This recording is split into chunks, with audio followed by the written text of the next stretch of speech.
I think that if you can measure anything, it's blood sugar. I think that's the most high value area of measurement because your blood sugar is a window into your health. So how do we supercharge our mitochondria? Sure. For more energy, less inflammation, better sleep, greater longevity. Yeah. All those good things. So the book's called The Spark Factor because the mitochondria, as we know, are the powerhouse of the cell, but they create that spark of life. They literally power life. So when a sperm meets an egg, it literally creates a zinc spark of life that causes cell division. It's an electrical activity. And the ovary has more mitochondria than any other cell of the body. Wow. Yeah. So I actually learned that from Dave Asprey, who's writing the book forward. Wow. And I was really blown away because women often, when they're trying to get into health optimization and biohacking nowadays, because it's very popular, they find that they're not getting the same results as men. And they actually often come to me and say, like, what am I doing wrong here? You know, and even I encountered some issues with my own health, trying to biohack the way I was biohacking my clients. And I realized, oh, wow, we're just not made the same. And so women in particular, like our biological imperative is to, I mean, actually all of humanity's biological imperative is to survive and reproduce and to connect. But women in particular, our job is to make people. Whether we have kids or not, we are kind of designed to make humans. And so that gives us a little bit more of a sensitive nervous system and sensitive hormonal system, because if we're under major stress, then we actually have a beautiful metabolism and it's able to turn down our thyroid. It's actually able to turn down our metabolic rate.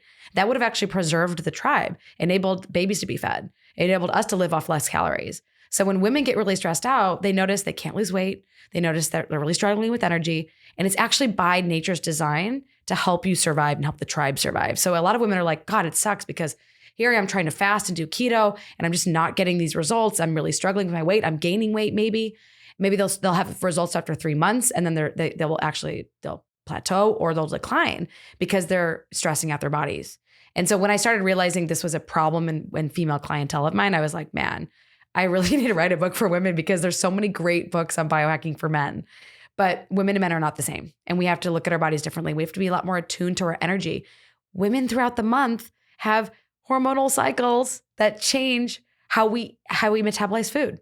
And so like when you're early on in your follicular phase, you can eat more carbs and you can exercise really hard and you feel kind of like a guy. Like you can go to the gym and just pump and like get your personal best.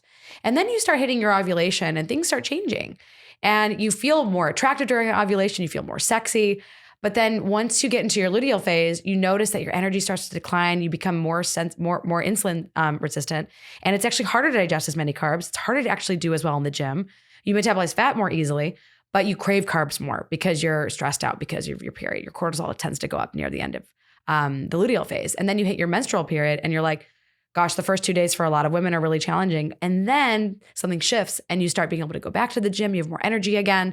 And then you hit the follicular phase all over again. So the thing is that like we have this beautiful cycle and we don't respect it. And we often don't even pay attention to it. Most women aren't even tracking their periods still. Luckily, we have companies like Oura Ring and Natural Cycles that are really popularizing period tracking and are even getting FDA approvals for being able to track your period to see if you're actually fertile or not. So there's a lot of cool technology coming into the space of tracking women's periods. I've used so many apps, but there's a really cool one called Wild AI that does a pretty darn good job of helping women understand and demystify their cycle. I've been using Clue forever. All of these apps are beneficial if you can just be consistent with them, because like women just need to be aware that you're going to have different energy levels throughout the month and you're going to have different metabolism throughout the month. And so you're going to have different needs throughout the month. And men just like have very consistent, physiology. You guys get to just go to the gym and do what you need to do. And you can fast for months and you can go into ketosis and you guys seem to do great. And like, you can lose weight and get shredded like no other. And I was just like, man, it's so easy to optimize guys, but girls are complicated. And this is part of the reason why we don't see as much medical research, because women have these cycles. So there's actually just more studies done on men. And so I think we have a major opportunity in women's health to actually bring more science to women's lives. And I love what technology can do for women, because the more we can track our periods, the more we can understand our health, the better we can thrive in this complex world. Yeah, absolutely. For a woman that's tracking her period, that it's also like it can serve as a natural form of birth control, right? Yep, exactly. I mean, I personally am not on any birth control. I haven't been on any since my early 30s. I realized that in my 20s, I was using birth control to cover up a lot of problems. I was using it to cover up acne, cover up liver congestion, cover up mood issues, and it would just like stabilize everything. And I was like, wow, I don't have to worry about these things anymore. But then when I was like, you know what, at some point in my 30s, I might want to have kids. And so I should probably go off these because I want to optimize my hormones. And oh my God, did everything start coming rearing back with a vengeance. I mean, it was like the worst back breakouts. It was like I was a teenager all over again. It was not pleasant. And a lot of women I know go off birth control and they have really serious physical changes and mood changes because you're basically toying with like fundamental human biology here. I mean, this is like your reason to, whether we like it or not, like our body believes that our reason for being is to make people. Like whether we have purpose in life and have businesses we run and have other responsibilities, like our biology only cares about passing on your genes. That's what it's here to get you to do. And when I realized that I was becoming almost like an organismal biologist, like I started studying the basics of what made us human. And I was like, what is my body in service of? And I was like, wow, whether I like it or not, it wants me to survive. And so first and foremost, we are always looking for safety. And we look at it in three main places. One is food, right? Number one source of safety is, do I have enough calories to survive? How long can I live? Number two is shelter, right? We need shelter to survive. I mean, you definitely see homeless people, they don't have shelter, they are not thriving. And three is we need people. Really, really important is we need human connection. And that human connection is something that, I mean, I can dig into after we talk about metabolism, but basically it's so fundamental to health that I literally built a company around human connection. Because I was like, this is this area that I didn't even realize was so important. But the pandemic really enlightened a lot of us. I mean, I think first and foremost, when people got into the pandemic, they got very stressed. And what did we all do? We went to the grocery store and you started seeing all of these shelves that were like emptying, right? Because the first thing people are doing is like, how am I going to survive? How am I going to feed myself? But that's also part of the reason why we have such an unhealthy country, because most people are in hardcore survival mode. They are in stress. They are in fight or flight. They are in fight, flight, freeze sometimes. And they're stuck and they're in this place of, how do I get out of this fear-based mentality? And unfortunately, most people they stay in the fear-based mentality and they feed the fear with food.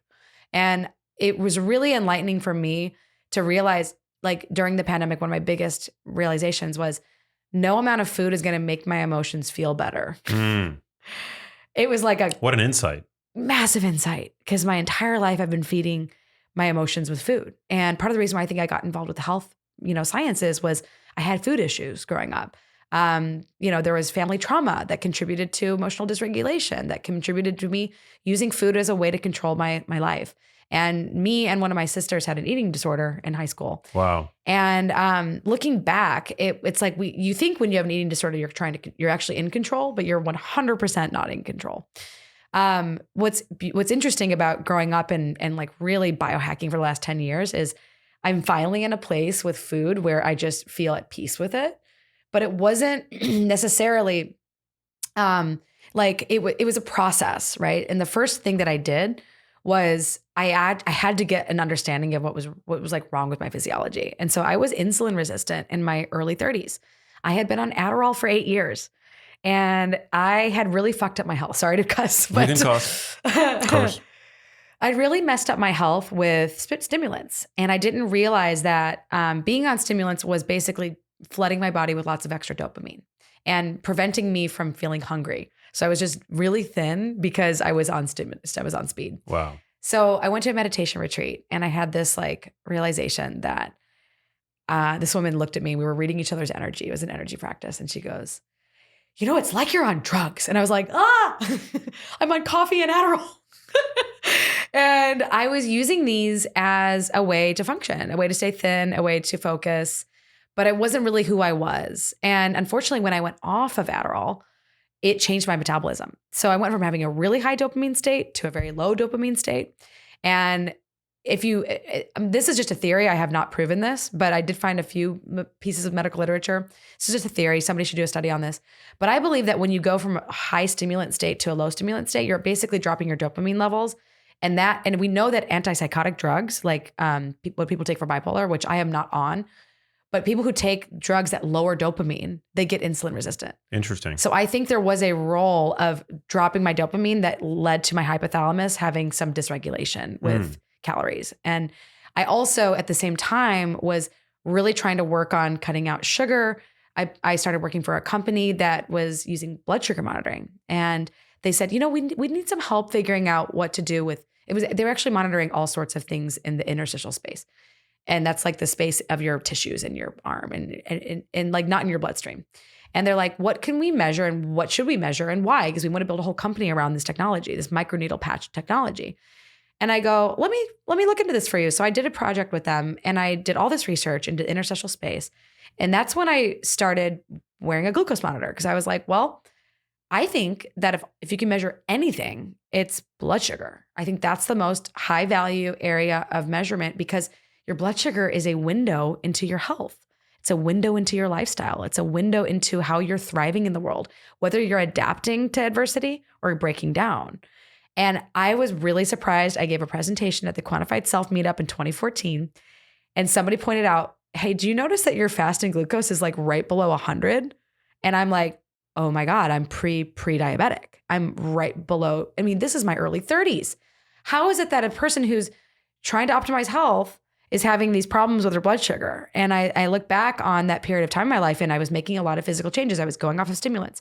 I was going off of gluten. And so I was eating a lot of gluten-free foods. I was eating a lot of refined carbohydrates. And that combination of, and I was actually feeding a lot of the lack of dopamine with sugar. Yeah. Because I was like craving some form of dopamine, right? Well, you're eating lots of sugar and you were also like highly stressed, it sounds like. Highly stressed out. Oh my God. Because yeah, I mean, it was like a very transitional point in my life. I had decided to not do mainstream medicine, build my own medical practice, build my own philosophy of health. I was really just obsessed with the idea of what if I could build a practice that measures and amplifies health? Like instead of measuring and treating sickness, what if I could just like be the doctor for health? And to be completely honest with you, I had some great mentors, but I didn't know what I was doing in the very beginning. 10 years ago, I thought I knew what I was doing, but I was very, very fortunate. I was able to bring clients on that were basically paying me to run experiments on them. They wanted to learn all about their bodies. They're like, I just want to know. I just want information. I just want to learn about my body. And I'm like, I can run labs that I can do. And then I had some mentors that taught me how to interpret labs. And then I started doing a lot of my own personal biohacking, but it was blood sugar that changed my life because that's when I started to realize that A, I had a problem, B, I had room for improvement, C, there were millions of people like me and didn't even know that they had problems 10 years before they were going to develop disease. And so my mom had colon cancer in her early 50s. My grandfather had Alzheimer's disease. My other grandmother had autoimmune disease. One of my grandmothers ended up frail. And I wanted to know, how do I avoid these chronic diseases that are plaguing everyone in my family? And I don't want to grow old and I don't want to get sick. And so when I figured out that blood sugar metabolism was a direct line of communication of understanding what was going on in my mitochondria, which are the cellular organelles that produce energy and metabolize food and turn it into energy. And when that energy system is broken, that's when your blood sugar starts to go up. And when I made that connection, I was like, actually a dear friend of mine, Ben Gibson, he's a biotech entrepreneur. And he's actually working on pancreatic cancer treatments. And this guy has taught me more than any doctor has taught me about health because he opened up my eyes to what mitochondria can do for optimizing energy, optimizing longevity, optimizing fertility, optimizing skin, optimizing mood. And I was like, holy crap, if you fix your mitochondria, you fix all your health problems. Wow. And I mean, I'll let you talk a little bit. Well, thanks. Well, okay. So blood sugar is it reflects then, you would say. It's a reflection of your ability to adapt to self-manage in the face of adversity. It's because your mitochondria are not just producing energy, but they are sensing and they are integrating your environment and they are helping you thrive and adapt to the world around you. So they are literally telling you, where is the energy going to go? And what is it going to do? And how is it going to help you? And it's always asking you, is this survival mode or is this peace time and let's have sex mode? Like it really has three main modes. There's this theory called the cell danger response by Robert Naviaux. And he is a world-class mitochondrial researcher. And in his work taught me that when your body is in the cell danger response, it basically clamps down and it puts you in a state of trying to survive. And it also makes your metabolism more likely to make you a little bit insulin resistant because cortisol naturally is trying to help you get out of danger. Right. And the way that it does that is it raises blood sugar to shunt it to the brain. So your brain can think its way out of a problem. If you're in primitive times and there's no food available and you get hit by an animal attack or a neighboring tribe attack, your body needs to liberate glucose so you can get out of trouble. And that is what it does by nature. And so now we have people like Michael Snyder at Stanford that are doing blood sugar monitoring studies on the effects of stress. But anybody can open up a physiology textbook and just know that this is what stress does to your insulin sensitivity. Yeah. I mean, I was, for a minute, I wore a CGM to get a sense of both the dietary and non-dietary factors that modulate blood sugar in real time. And I thought it was really interesting. I think I remember I was fasted, or at least it was like midday. So I hadn't consumed anything for a couple of hours, but I was sitting in a sauna. And I noticed that the sauna, which imposes a form of stress called heat stress, right, actually caused a spike in my blood sugar. Yeah. And, saunas for all intents and purposes are beneficial. They're healthy, I think. Well, part of the thing about saunas that I haven't totally figured out is it does seem like the sensors are extra sensitive to heat. So part of it is the sensor error and part of it is the stress of the sauna. But high intensity interval training, something that's great for mitochondria, also can spike your blood sugar because it's giving you a little bit of extra stress. It's called a mitohormetic stressor. And mitohormetic stressors, when they're dosed properly, they can make you stronger. So a lot of what I talk about in the book is what is a mitohormetic stressor and why is it that our bodies and our cells love this toggle switch functionality of feeding and fasting. Fat metabolism, carb metabolism, heat, cold, hypoxia, hyperoxia, high altitude, low altitude. Like, why is it that these are all almost cellular switches that can make us stronger? And it's really interesting because basically, if you just look at all this stuff, all of these switches are designed to help us adapt to our environment. We just live all of our lives indoors now. Yeah. But like 93% of our time is spent indoors. 93% of our time. Shocking. I mean, my goal in life is just figure out a way to live outside, Right. And to like work outside and be outside. I spent a lot of time in Florida during the pandemic and I spent a lot of time on calls walking around my neighborhood. My parents' neighbors were like, because my parents have an extra house there and I was borrowing it. And their neighbors were like, so your daughter walks around barefoot in a swimsuit on the phone all day long. Is she okay? And I was just trying to get sunlight. I was just trying to get grounding and I was just trying to get some calls and some steps in. And these people are like, this is a retirement community. And so they have no idea who I am and what I'm doing and why. That's one of my favorite ways to take meetings or phone calls is to like just put my headphones on and go walk around my block. Yeah, you have a beautiful block and lots of trees and just getting outdoors and getting that fresh air. It just feels good. You're literally also just by walking, pushing fresh blood. Yes. Up to the brain. Yes. Oh my God. When I got COVID 2 weeks ago, I was in bed for a week and I remember thinking, your blood is stagnant. You need to get out of your bed. And so I went to this clinic in Austin called Austin MD and they set me up with ozone therapy. And it was amazing how fast the ozone therapy, literally they take your blood out, they pump ozone into it, they put it back in your body. All my body aches were gone in like rapid time. I was like, this is magic medicine. And I think it was a lot of the oxygenation of my cells, but also mitochondria. This is something that is kind of interesting to talk about. So mitochondria run on oxygen, right? We burn oxygen with fuel in order to create energy. So without enough oxygen, you're not having as much voltage in your body. And a lot of what people don't realize is that a lot of pain is actually low voltage. So my mom was struggling with really bad leg pain. And she's like, nobody cares about my pain. And I'm like, I care about your pain. And I go, will you just run an experiment with me? I'm just going to buy you this red light therapy boot. And you're just going to put it on your legs. And you're going to put it on 15 minutes a day. And she's like, all right, I'll try anything. And so she tries it and she goes, Molly, I cannot believe this thing worked. My inflammation is gone. My pain is gone. My leg pain, my legs feel fine. They're normal. They're normal again. I'm like, Mom, healing is voltage. And she's like, what do you mean? I'm like, healing is voltage. It's electricity. When we do not have enough energy in our cells, we cannot maintain the energy of the structure. We cannot maintain the integrity of the structure. And so things start to break down. And so my mom's in her 60s and she's asking me, well, I've got all these annoying aches and pains. What do I need to do to get healthier? And so I go, look, I'm happy to come to Florida and spend some time with you over Christmas and optimize your health. So I ran her labs and I got her into the gym. I got her biking to the gym with me, lifting weights.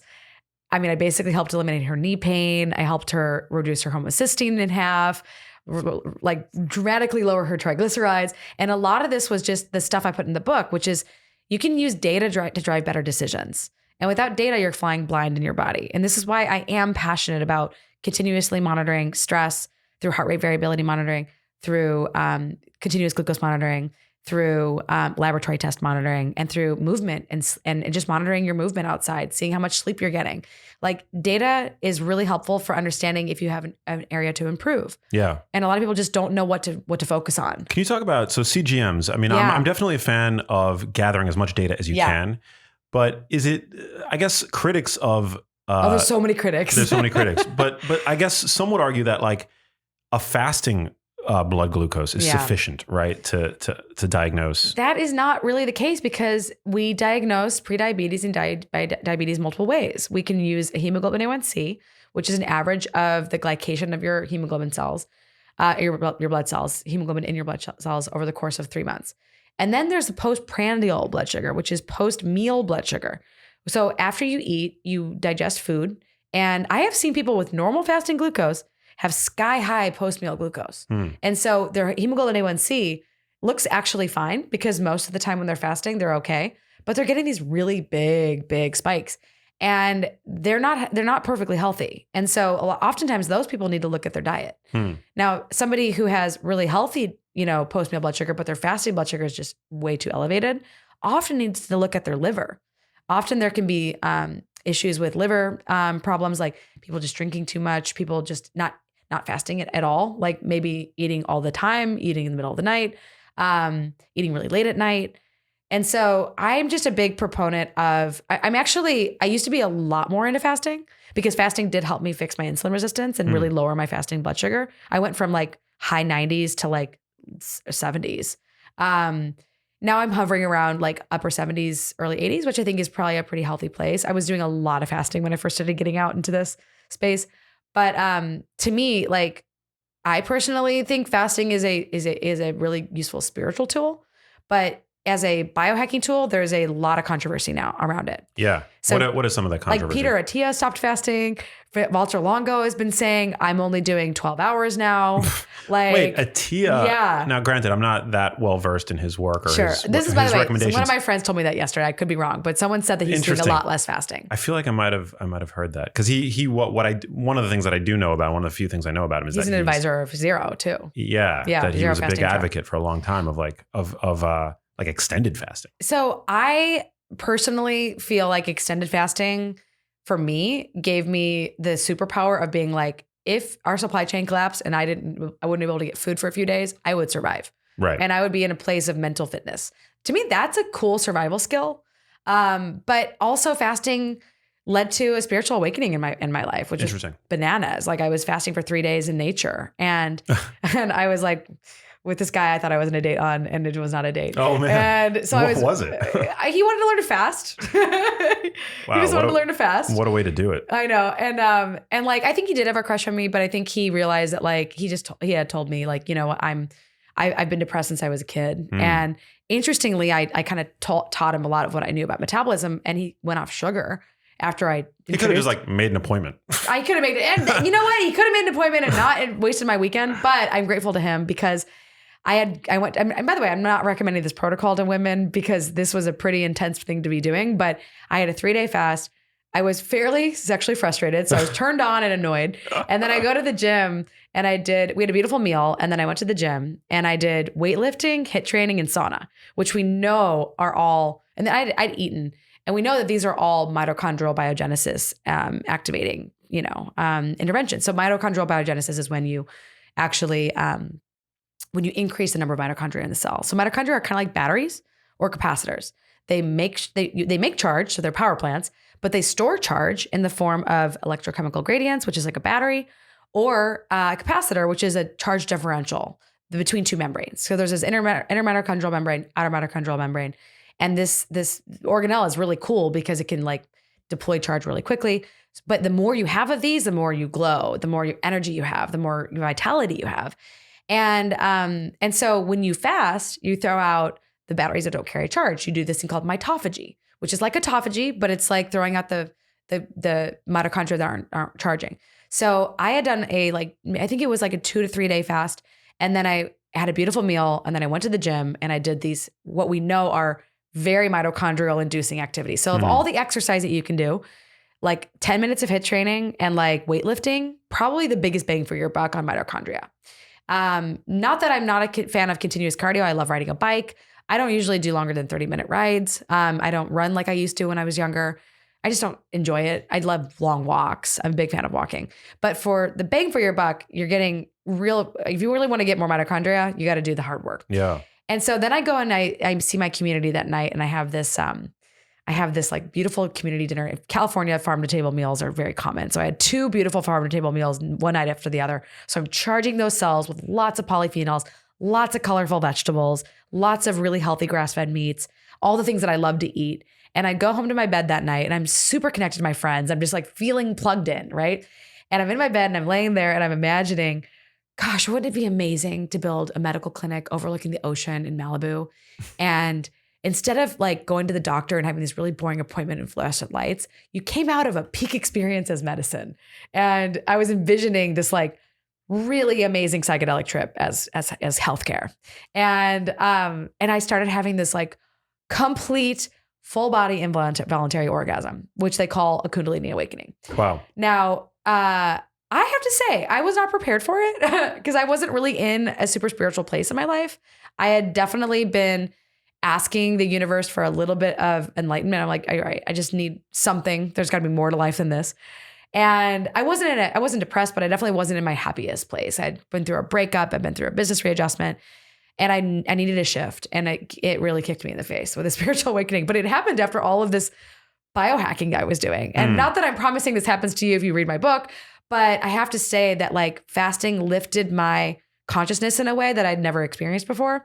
And then I got into meditation. And meditation was really when I realized like, wow, like we can use our mind to program our biology to do anything we want. It's amazing what we can do. We are programmable bodies. We are more energy than we are matter. And like our mindset can change our reality. So I entered this whole new realm of health when I realized that I'd been basically focused on the material approach my entire career, measuring labs, measuring blood sugar, optimizing health, using data and being very scientific.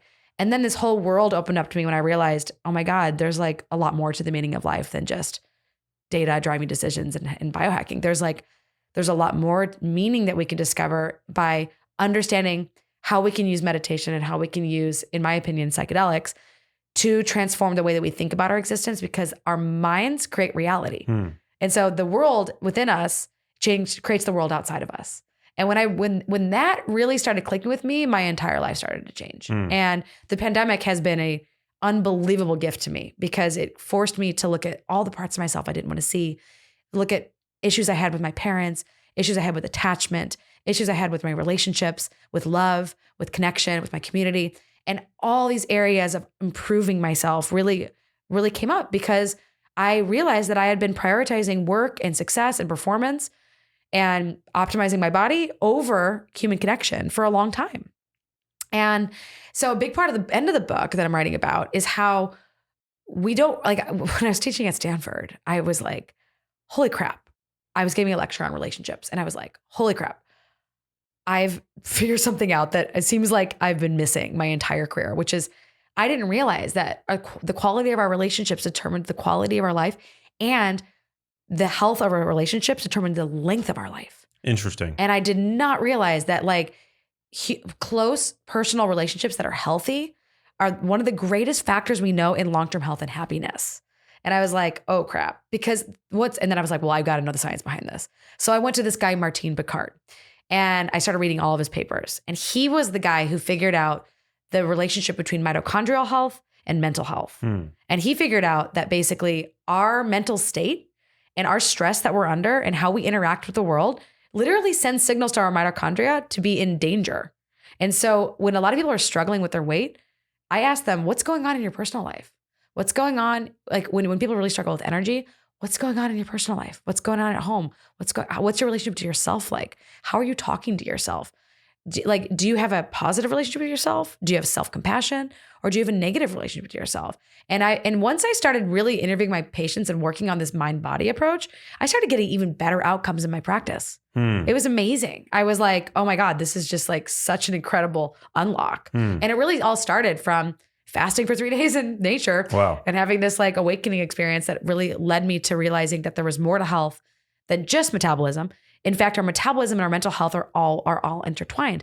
There's research that suggests that people with depression actually have mitochondrial dysfunction. Interesting. Inflammation and depression are linked. Well, is it the mitochondrial dysfunction that's driving the depression, or vice versa? It's probably both. It's probably bidirectional. I don't really think we can simplify it at this point. There's really not enough data to determine that. But what I've noticed is that my clients with really bad gut dysfunction, they have lots of inflammation in the body. And there's actually mitochondrial and gut health crosstalk. Mitochondria and your microbiome, believe it or not, your microbes, your mitochondria derived from microbes a long time ago. This is called the endosymbiotic hypothesis. So we as organisms came out of the ocean and we started as single cell organisms, and we engulfed these bacteria and we literally harnessed bacteria's ability to harvest energy to help us evolve. That is the nature of existence. So cool. Literally, we are constantly trying to evolve by mastering energy. And this is why Elon Musk is the richest man in the world, because he has figured out how to harness energy better than anyone else, right? Wow. So I believe that we need to unlock the same innovations we've done in our environment with automobiles, with our own physiology. And to get there, you have to learn to get off of the food grid and to get on your own body's natural ability to burn its own ketones. So I believe that what people are missing is a lot of people are not able to be metabolically flexible. And metabolic flexibility is the ability to gear shift between gas metabolism and battery metabolism, right? So gas metabolism being carbs, right? Carbohydrates. Gasoline is made of carbs, so is carbohydrates. And then ketones, which is basically your body's own fat metabolism, your body's own ability to have all this stored energy.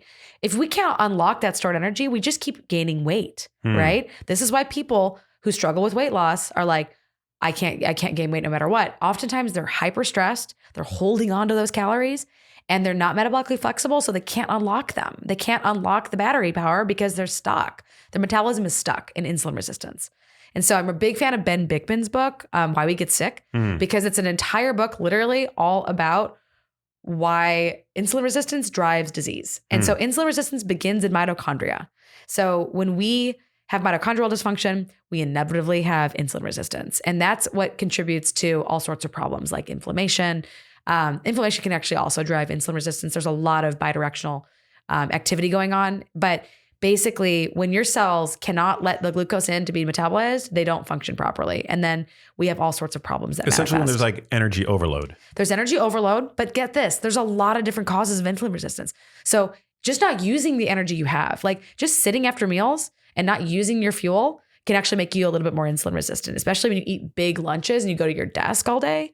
That's really bad for your metabolism because your body's designed to use the fuel that you've got. Well, it's interesting because I've never really thought of insulin resistance as like an acute problem, but in the post-exercise setting, you're essentially like anybody, even if you're insulin resistant in the post-workout setting, you've at least temporarily cured your insulin resistance. Yeah. Right. Yeah. But you can actually like conversely, I guess on the flip side of that, stimulate insulin resistance by eating too much and being sedentary, right? Eating too much and being sedentary. The thing is, it's remember the body is there's the present body and then there's the body over time behaving in the same way over time. So let's say every day you go to work and you get really stressed out and really high cortisol because you have a terrible relationship with your boss. That one day of having a bad day with your boss is not going to give you diabetes. But I had a woman came to me and she did what's called a discovery session. My heart was broken when I heard this story. She had basically been an administrator of a school and she had been judging a science competition and she gave this kid a poor grade. And his parents came and they attacked her and they sued her and they sued the school and they put her in this whole lawsuit. And she went from having totally normal metabolism and normal hemoglobin A1C to 4 years later having full-blown diabetes. Wow. Right? And it's like, did that happen overnight? No. But that was chronic stress over time breaks the body. And this is why we have to actually Like look at our relationships with our work, look at our relationships with our families, look at our relationships with ourselves, because our chronic threat state is actually creating the conditions for insulin resistance. And it's actually contributing deeply to people feeding their fear with food. And what do we want to reach for? Salt, sugar, and fat, the things that would keep us alive in primitive times, make us sick in modern times, right? We don't want to move our bodies because what happens when people get more and more insulin resistant? They develop illness behavior. Part of metabolic syndrome is actually your body goes into a state of, I'm not healthy, I'm not safe. Oh my God, I need to conserve energy even more. Totally. And so it's this vicious spiral. And when I really started studying insulin resistance, I realized it wasn't just overeating. It was overstressing. It was under moving. It was undernourishment. Just not getting enough micronutrients can actually break your metabolism. And it's a lot more complex. I mean, not getting enough vitamin D, magnesium, like these things can contribute to insulin resistance. And so you really have to, like, this is why I love blood sugar monitoring and heart rate variability monitoring and wearable tech, because I can see my blood sugar, I can see my heart rate variability, I can see my movement. And like, let me tell you, the last month of my life has been real stressful. And I'm looking at, oh crap, my heart rate went up from 50s to 70s from COVID. And I'm like, okay, now I need to biohack my mitochondria more. I need to start working on tuning my mitochondria up. I'm about to go to, I did not write about this in the book, but I am going to go do NAD IVs in Sedona with my friend Katrine. And she's got this ridiculous protocol that like fixed my friend's, his blood sugar dysregulation. And I'm like, I need everything I can get right now for this. But the thing about NAD plus is that, basically we have the ability to charge our cells with food, but also we need cofactors in order to get the mitochondria to function properly. And so NAD is one of those cofactors that helps transmit and transport energy effectively throughout the electron transport chain. And so I'm not necessarily recommending everyone go out and do NAD pushes, but if you are recovering from COVID and you really want an extra boost of your energy levels, and or perhaps like I actually had a minor fracture of my elbow a few years ago, and the doctors were like, you don't need a cast. And I was like, well, what am I going to do? They're like, you just have to like baby it for 3 months. I'm like, no, I don't want to baby my elbow for 3 months. I'm going to heal this in a month and a half. And I put patches, NAD patches on there. These are called ionophoresis patches. I put them on my elbow, and no joke, this thing healed in a month and a half. Wow. And it was that I was pushing energy into this area that was injured, and I was giving it extra energy to heal. And this is to me the secret of longevity. This is my personal belief is like, still a little bit congested from my COVID. It's okay. It was like three. I'm on week 3 now. But basically, there's been this belief that inflammation drives disease, and it does. But the real question is where is all this inflammation coming from, right? And I believe that the way I see it, and this is my own metaphorical perspective on health that I feel is backed up by science. If you look at mitochondria as these power plants, these engines of the cell, when they start malfunctioning, it's kind of like your car. It's overheating. And if you look at inflammation, it's kind of like the overheating of your car. It's all this extra overheating. And and then you have this, like gas guzzler is like blowing off all of this exhaust.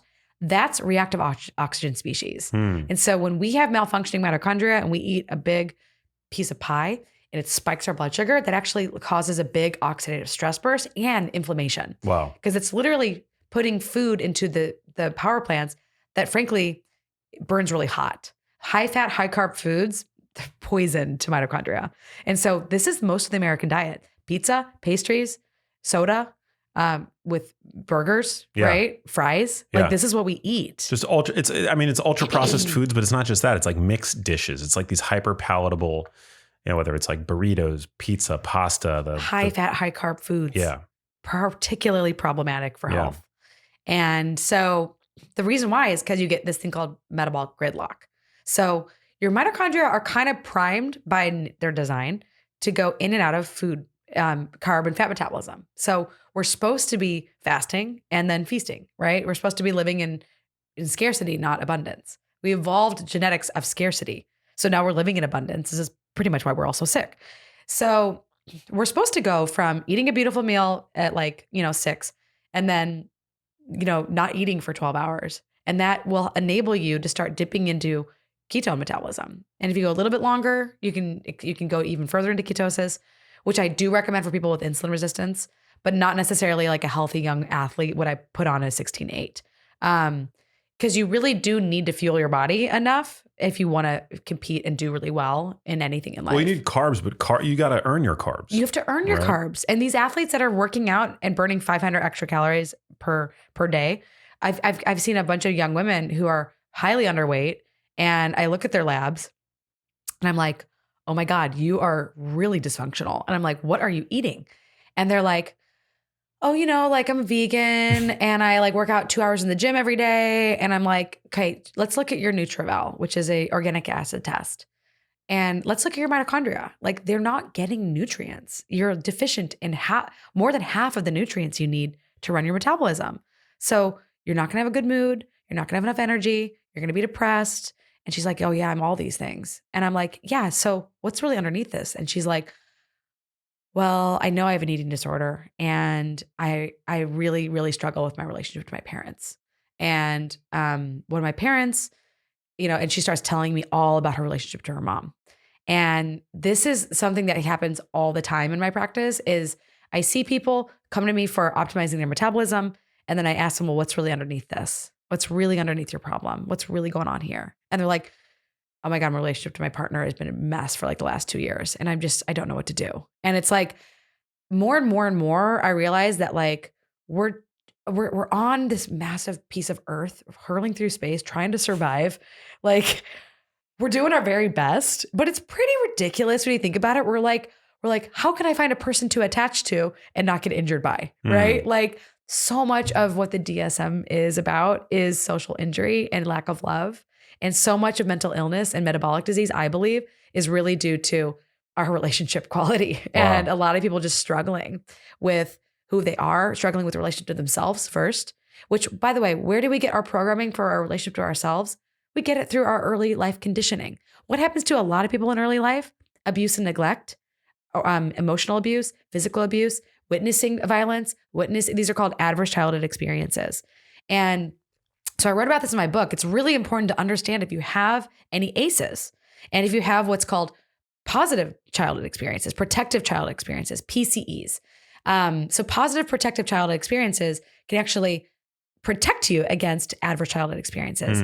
But adverse childhood experiences are particularly problematic, I believe, because the first few years of your life, you are programming your biology all about food and connection. Wow. Your dopamine gets programmed and your oxytocin gets programmed. And there's a lot of crosstalk between these two neurotransmitters.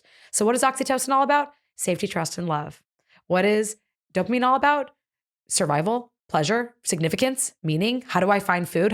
We get dopamine from quenching our thirst, from eating a meal, from connecting with someone we're attracted to, right? This is our primitive base programming. And that can be damaged by social injury, especially early in life.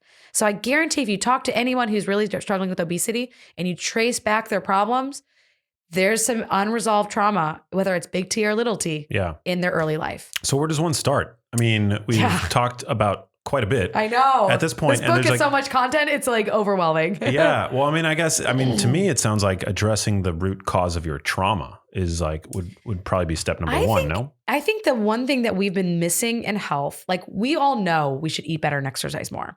What I didn't realize until I started putting glucose monitors on people over and over and over and over again was that you can give people the information that they need to stay healthy. But whether or not they take it is about their subconscious programming. And that subconscious programming is the most exciting part of health today, I think, because if we can change the way that we respond to life and we can change our conditioning, then we can change how we eat, we can change how we relate, we can change our attachment styles. Like, we think that there's all these things that are permanent, and they're not. They're totally changeable, but you have to know how to change the programming. So personally, this is why I got into the psychedelic space, because I had developed, first of all, I had been studying psychedelics since I was 18. So I've always cared about psychedelics, but people thought I was a little bit crazy because they were like, what the heck? What are you talking about? Psychedelics is medicine. You were ahead of the curve. 10 years ago, I had friends that are now major investors in psychedelics who I was like, hey guys, acid is medicine? And they're like, no, it's not. And I was like, well, wait, someday it's going to be, mark my words. And they're like, you're ridiculous. That's a party drug. And I'm like, I think it works for as medicine. And then like MDMA in my own personal life, Like, so why I started my company was in my late 20s, I used MDMA with a partner and I accidentally healed a bunch of sexual dysfunction that I didn't even know I had until it was gone. So I was having hypoactive arousal, which means I wasn't getting properly lubricated before sex. And then I would have a lot of pain during sex. Hypoactive, you said? Hypoactive. And then I had a lot of pain during sex, and which is also known as dyspareunia. And then I also had situational anorgasmia, which means I couldn't orgasm with a partner. And so my entire 20s, basically every relationship I had was like really disappointing sex. Wow. And then I use MDMA. And by the way, I'm not advocating this. We are studying this. We are literally studying this because there isn't any research on this. But I am trying to bring light that I think it's possible to, specifically in people who struggle with the consequences of sexual trauma, which I am one of those individuals. It turns out that women who experience sexual trauma, basically about 30% of them develop PTSD, but about 60 to 80% of them develop sexual dysfunction. So there's actually more sexual dysfunction than PTSD as an aftermath of sexual trauma. And I wanted to understand why.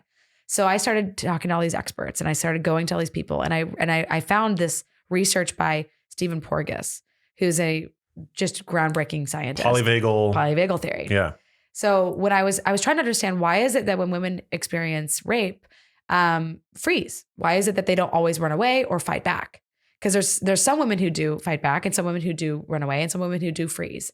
And I was like, what's the freeze? What's this all about? And it turns out that when a woman is in an unescapable situation, her body has this dorsal vagal response. And it's literally a response to protect you in a situation where you can't get away from danger. And this is actually why animals like a deer in headlights happens, right? So like a deer about to get hit by a car will freeze because it can't get away, right? So you have to understand polyvagal theory to understand why sexual dysfunction evolves, because basically what happens is a woman's nervous system gets programmed around sex as unsafe. And so that creates more tension, and it doesn't in order to actually experience full pleasure, you have to have inhibition and excitation. You have to have serotonin and dopamine. You have to have, and if you're lucky, you get oxytocin from the orgasm, right? And the thing is like when women have had social injury, or men, by the way, men, this can happen to men as well. It's just less common, but it is fairly common in men. What you have happen is women's bodies get really tense, and then they can't relax, and then they can't orgasm. And that was me. And so I used MDMA with a partner in a sexual context, in safe context, and all these problems went away. And I was like, well, that's amazing. So I started telling my friends about this, and this is like my late 20s, early 30s. And they're like, you really shouldn't tell anyone about this. And I was like, yeah, I guess it's kind of weird, right? And they're like, yeah, it's just like, I wouldn't really talk too much about that. So I really kind of buried that story for a long time. And then MAPS comes along, the Multidisciplinary Association of Psychedelic Studies, and they start basically doing research on PTSD. And they basically start demonstrating that they can cure PTSD in like 67% of participants, which is unheard of, like never been done before. And it's breakthrough therapy. The FDA designates it as breakthrough therapy. And so I'm like, man, did I have PTSD? And it's like, turns out that like, I didn't have PTSD. I had sexual dysfunction. And that now what I like realize is that there's actually far more people in the world that are resilient to trauma than actually have post-traumatic stress, which is actually pretty cool if you think about it. Like, I'm really lucky that I didn't have PTSD, because the worst that happened to me was I didn't have great sex for my 20s. But it's pretty cool that our bodies have this ability to actually be resilient. But it's also interesting that our bodies are trying to protect us from future danger. So my body in a sexual contact was just trying to protect me. And then I realized, well, what if I could build a company around building psychedelic protocols for for basically optimizing sexual health outcomes. And what we're going to be doing is we're going to be running studies on using different psychedelics and a sexual protocol in order to reprogram the consolidation of these memories of sex as unsafe to safe. And so we're going to be running our first study hopefully in 2023. And this is what this company is all about. And basically it's like, I believe that psychedelics are going to have a massive, if you actually look at all these companies, all their value is down right now because the entire economy is down, but they're actually still trading way above their their valuations. Like there's still a lot of opportunity in psychedelics. It just happens to be a, fairly contentious area because it's worth talking about that there's been a handful of cases of people getting, not a handful of cases.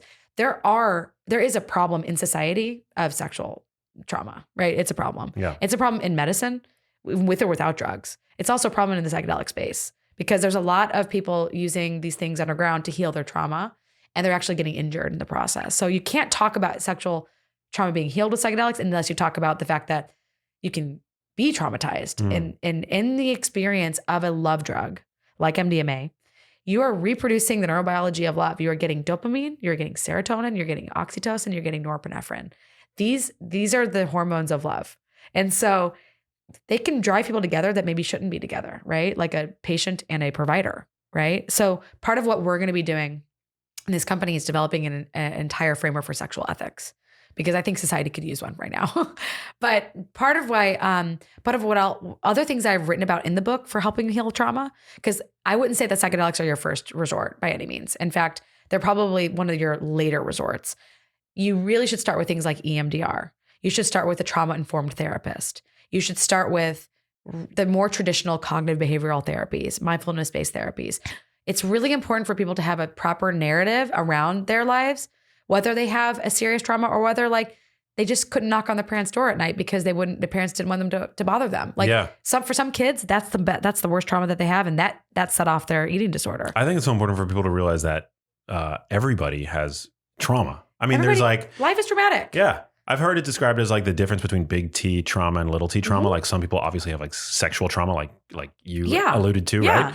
But then, but nobody gets out of childhood social injury free. No. Right? No. And little boys get beat up. Little boys get beat up, but also there's more covert forms of trauma. I've been in therapy for the past year and a half, and I've talked about it openly on the podcast. Yeah. But it's I have a form of trauma that has affected over the past 20 years, my relationships, right? Yes, me too. So, yeah. I mean, attachment, holy crap. I mean, we really just we could talk a whole nother podcast on attachment, but it's our relationship with our parents that determines our relationship to others. And when I started really working on my own attachment and I started realizing my mom had attachment issues with her mom, and I was like, wow, Mom, let's sit and talk about your relationship to your mom. And she was bawling. And I'm like, whoa. There's some serious intergenerational issues going on here. And my mom has this wonderful relationship to my father, but her relationship to her mom and my relationship to her has not always been great. Yeah. And I worked really hard on this relationship, and oh my God, it's changed my life. I actually think that fixing my own attachment issues has made one of the biggest differences, along with working on self-compassion for a year. Working on my own attachment to my mom and working on self-compassion to myself has been the biggest unlock for food for me. And I just want women to know this. For food specifically. Wow. I don't look at food anymore as it's going to pacify my pain. It's not going to make me feel better. No amount of food is going to make me feel better. So why am I reaching for it? Wow. I actually just need to meet my fear and meet my pain with love. And that is honestly, this is why I have a company that's dedicated to measuring and amplifying love. Cause I'm pretty sure love is the creative force of the universe and also a massive source of healing. And it turns out it's behind the placebo response. Turns out it's behind hypnosis. Turns out it's the placebo response is essentially the expectation of getting better through the care of someone else. Right. And we go to the doctor, and part of what we get out of that experience is bedside manner. Right. So this is actually something that I think we need to bring real science to. I really think there's a science of love. And I think we're just scratching the surface. And I've got some incredible advisors Helen Fisher, who's she basically has the Match.com database, and she's written books on love. She's the most cited woman in love. And then Sue Carter, she's a scientific researcher who's dedicated her life to understanding oxytocin. And she has she discovered pair bonding in prairie voles and the role of oxytocin in bonding. 50 years. She's 50 years she's been doing this. Wow. So I've got these incredible elders and mentors that are helping me figure this out, because this is a lifetime of work ahead. But it's really exciting because I really think that there's a lot to medicine that's about healing this part of ourselves. And I think it's going to change the health of a lot of people when we start introducing the role of human connection into medicine. It's really just not a part of medicine today. Yeah. unfortunately. It's a big sadness. But you've been prescient in so many regards, and I feel like you're really at the vanguard now, and are definitely already playing a role in advancing these topics. Well, it's funny because like people often will sometimes like bash me behind my back and say, Dr. Molly's not scientifically backed. And I'm like, that's because the science is like new science. It's like, it's new science that's coming out. Like I typically, like when I first started studying CGM, there were only 50 studies on healthy populations of continuous glucose monitoring, literally 50 studies. And I was like, I think there's something to this. I think we should all be measuring our blood sugar before we get diabetes. And there's still people who argue with me and they're like, no, people should not have their data. They should not have their data. And it's funny because I'm like, but I think it's important data. And they're like, no, it's not. And I'm like, okay, well, why is it important for a diabetic who's already broken, who's already broken their metabolism? Why is it okay for them to have the data about their bodies when it's actually a lot easier to fix if you check early? Yeah. Now, look, I still am very annoyed that CGMs are expensive and they require a prescription, but you can go to companies like Levels and they can get you a prescription. Yeah. And it's anybody can get one nowadays. Yeah. We're sponsored by Levels. And before bringing them on, I was very cautious about being able to bring them on without like overselling, right? Here's the thing. I was working on CGM before Levels existed. So I can talk about this because I literally have been working on this since 2014.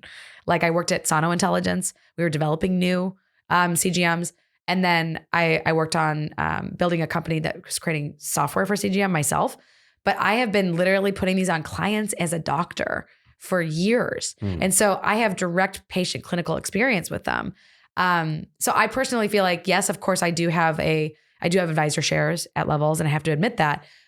But I also think that part of my mission in life was to actually bring this to the world, like to be one of the first doctors to say, hey, I think we should be putting these on our bodies. And like, I got to be a part of sparking this revolution, and that is one of my gifts in life. Also detriments of being too early to a lot of fields. You're just too early for it to be an investment, but it's great because like, I feel like psychedelics is the same thing. And like a lot of people are like very much questioning psychedelics, like, oh, are they safe? Are they not safe? I'm like, look, these are in our lives, whether we like it or not. These have been part of humanity since the beginning of time. They have use cases, they have problems. And I'm here to be a guide for people to help them understand when to use them, when not to use them. I tell just as many people not to take them as I do to take them. Love that. And I have reasons, by the way, like there's really good reasons why you would not take psychedelics. Like I have friends that have had bipolar. Yeah. And if you're prone to like schizophrenia. If you're prone to schizophrenia or even bipolar, like I had a friend who had bipolar and I said, do not go do ketamine. Right. And they said, we're going to go do it anyway. And they ended up with a psychotic break. And so it's like, I had a friend who had a family history of psychosis. I'm like, do not do mushrooms. And he did mushrooms. And he's like, oh my God, I had the worst trip of my life. I'm like, you might want to just listen to me, people. Like, I can tell you what not to do. But it's okay. I mean, like people are going to do what they're going to do. I really believe in autonomy personally. Yeah. I'm a big believer in personal autonomy. If you want to go experiment with your body, do it, but try to be informed. And this is what biohacking is all about. It's like, let's use data to drive decisions, but let's try not to hurt ourselves, in the process. Go to like a good clinic like Parsley Health. I love Robin Berzin. I really believe that like, the functional medicine space is perfect for biohacking because you can find doctors that can run these experiments with you. Try not to fly blind. Don't do it alone. Find a doctor. Yeah, I love that. You talked a little bit about NAD earlier. I just want to pick your brain a bit on NAD supplementation. Like with, I feel like there are these two warring factions. You've got the group that advocates for NMN. Yep. Right. Nicotinamide mononucleotide, and then you've got NR, nicotinamide riboside. And then there's the traditional niacin people. There's all the people that are just like, I think niacin works the best. And like then even under niacin, there's like the two forms, right? Yeah. There's the flush. Yep. And the non-flush. Yeah. I have to admit, I have not cracked this yet. I have not cracked the code here. And part of the reason why I haven't cracked it yet is like, I really think that we as young people need to be really careful with some of these things that are pro longevity because, I have a friend who wrote the book, The Switch, James Clement, and he is a amazing health span researcher. But I asked him, I'm like, do you think that young people should be taking all this NMN and NR and ISN? He really personally thinks that it's best for people who are struggling with things like addiction or recovering from illness or have an injury. And really, you should be sort of ramping it up later in life. Like he thinks it's much more useful later in life. I had a friend who was taking large doses of NMN as a young guy in his early 20s or like late 20s. And he was like, I'm really struggling with sleep. And I'm like, maybe you don't need that much NMN. And so he went off of it and it actually helped him improve his sleep. Well, it's like if your cup is already full. So if your cup is already, and this guy is super healthy. And so I was like, okay, your cup's already full. We do need to be careful with not over optimizing, right? Like you got to make sure you're taking care of the regular things, but like you shouldn't be freaking out about longevity too much when you're in your late 20s. You should be focusing on growth and development and just being healthy and like using your ample energy to like live your life, find your partner, have your kids. Yeah. But like when we get older, it's all about preventing unrestrained growth. And so the one thing I worry about with young people overusing some of these supplements is like, I'm a supplement fiend, don't get me wrong. But even I get like, I have to admit this, like I go get MRIs because I know that like I'm all about optimizing energy, but we do need to be careful not to over supplement. Like I personally only use supplements that I've measured. So like I have, I'd say 80% of the supplements that I take are from measurements. And so I use hair minerals testing. I use urine organic acids. I use blood testing. I use stool studies. This does cost me between $1,000 and $2,000 to do this kind of testing. So it's not cheap. So I have to say like, yeah, it's not available for everybody, but I'm very targeted about my testing, but I'm also trying to not over supplement. Right now, I'd say the other 20% is usually based on based on like I have a feeling that I need this thing. There's something that's like you've cultivated like an intuition at this point. And I have genetics is also another way of determining what you need. So I need more choline and vitamin A than the average person. I need more vitamin D than the average person. So like even if I'm not measuring vitamin A, like I can tell with my skin if I need more vitamin A. And I'm a big fan of skin supplements that have like, I don't take a lot of vitamin A, but my friend, Vanessa, do you know Vanessa Fitzgerald? Yeah. She's been on the podcast. She has this company called Biohacking. And I love her supplement. It's a gummy. It's the only gummy I take. Oh, cool. Because she made it. But it has vitamin A and it really helped clear up my skin. And is it retinol or is it beta carotene? I think it's, we should look it up before I say so. But you don't want to over supplement with vitamin A because like 25, we actually looked this up when I was talking to her. Like 25,000 IU, I think, of beta carotene in research studies does seem to like cause increased risk of cancer. But she's like, this is like 2,500. So it's like 10 times less or something, it's a lot less. So I feel a lot less danger taking her supplement, but we don't want to over supplement, but there is evidence that taking a multivitamin does increase longevity. Like most people will admit this. There's interestingly controversy around vitamin D today. I don't know if you've seen this, but some of the biggest like nutrition researchers I know are like saying we shouldn't be measuring and optimizing vitamin D. And I'm like, I personally think for immunity purposes alone, everybody should be measuring and optimizing vitamin D. Well, the thing about vitamin D, the major obvious confounder in these observational studies is that somebody with higher levels of vitamin D is probably it's probably reflective of good health, not necessarily causal. Yeah. Right. Because somebody with good health is going to be spending more time outdoors in the sun. And then also in the sun, it's not just the vitamin D that you derive from the sun. You're getting the sunlight, you're getting the nitric oxide, you're getting the lower blood pressure. You're maybe more active. Yep. So there's all these different benefits. Vitamin D could just be a surrogate marker for just whole body. Yeah. Possible, but it's one of the many things that I like really look at first. But it's a hormone, right? I mean, I've just seen people's hormones get fixed. And there's like the vitamin D receptor, I believe, in like every tissue. In every tissue, like I've had male clients, like where all we do is supplementation, and vitamin D is a big piece of this, and like their testosterone goes way up because it's a pre-hormone. So it's not just about bone health. It's not just about immunity. It's a pre-hormone. So if you want to optimize your testosterone, just optimizing your vitamin D is an easy biohack, And and by the way, interestingly, people don't realize this, but low testosterone is a big cause of libido issues for women. And so I've seen this in older women, but even now in 20s. I saw a woman in her 20s who had low testosterone. And I'm convinced that it's endocrine disruptors in our environment that are really contributing to hormone dysfunction in men and women. And we really got to pay way more attention to this. So I filter my air, filter my water. I'm sure you do the same. Yeah. It's so important not to be consuming toxic air and water. And we're living in these polluted environments that are causing all sorts of problems.